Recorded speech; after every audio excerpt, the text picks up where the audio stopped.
Hey guys, Derek here from Back to Reality.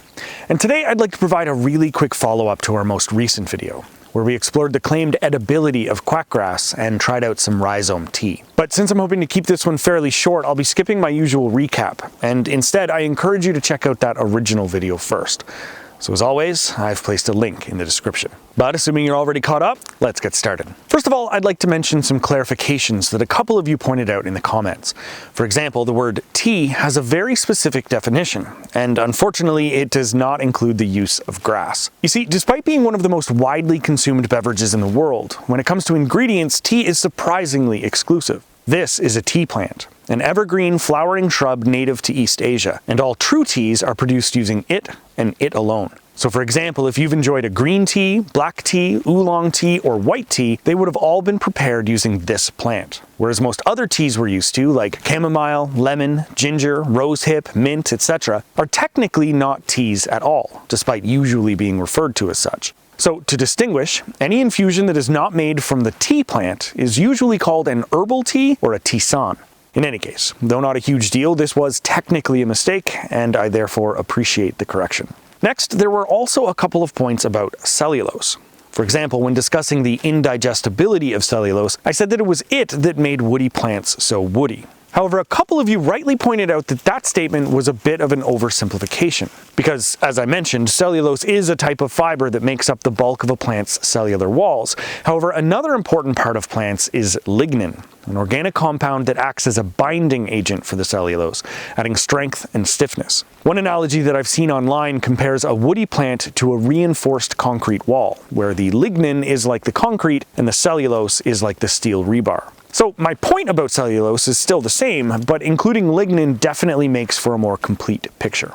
And speaking of cellulose, I should also note that despite being indigestible by humans, it's still an important part of our diet. But rather than using it as a source of healthy nutrition, we instead use it to aid in healthy elimination.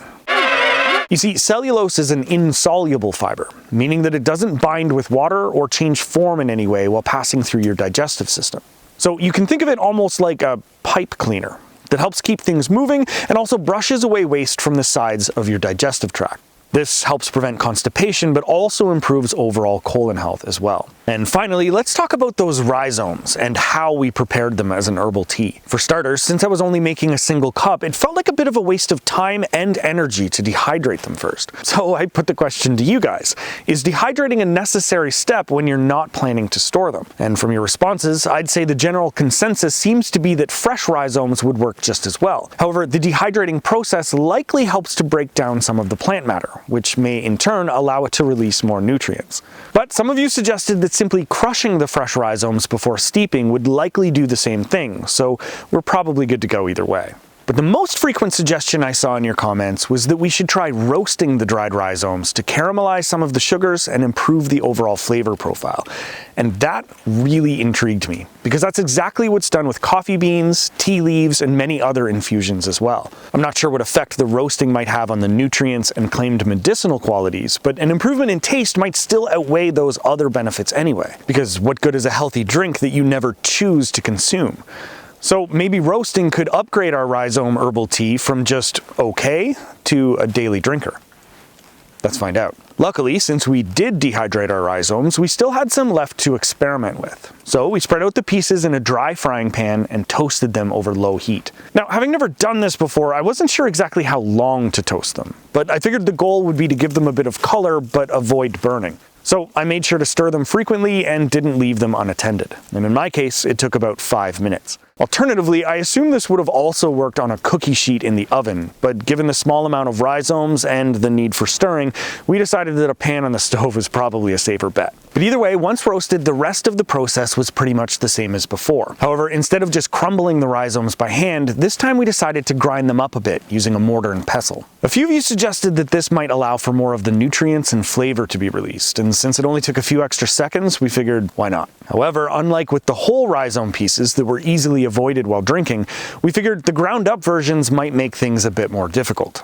So rather than just adding them directly to the mug, we instead used this reusable coffee filter that we normally reserve for backcountry camping. Then we added 2 teaspoons of rhizomes, poured in some boiling water, and let it steep for roughly 10 minutes. Now, it would have been nice if we had enough leftover rhizomes to try a side-by-side comparison, but even just based on our memory of the first cup, there was a very clear difference right away. For example, the original herbal tea remained near perfectly clear, but the roasted rhizomes quickly changed the water to a darker yellowy brown color.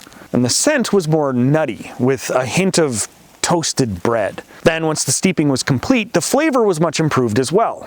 It still had a hint of grass, of course, but for some reason I want to say that it seemed a little less wild, like it had been tamed in some way. And the mouthfeel was also a bit more smooth, as if some additional oils had been released into the water. Overall, if I had to compare the experience to something familiar, I'd say it was reminiscent both in scent and flavor of toasting sunflower seeds as a snack. Not exactly the same, but definitely similar. And with the original cup, it was obvious that we were drinking some type of wild plant. But with the roasted version, if I didn't already know, I don't think grass would have been my first thought. So in conclusion, is roasted rhizome herbal tea good enough to drink every day? Probably not. But if someone else had gone to the trouble of preparing it, I'd definitely be happy to drink it from time to time. And either way, it's really exciting to see how much of a difference can be made by just a slightly different method of preparation. And if we can get this much complexity out of a grass plant, just imagine how much fun we could have experimenting with other forms of homegrown herbal tea. Sounds like something to add to the list for next year. So if you have a favorite or just something you think would be fun for us to try, please let us know in the comments. But in the meantime, thanks for watching, and we'll see you soon.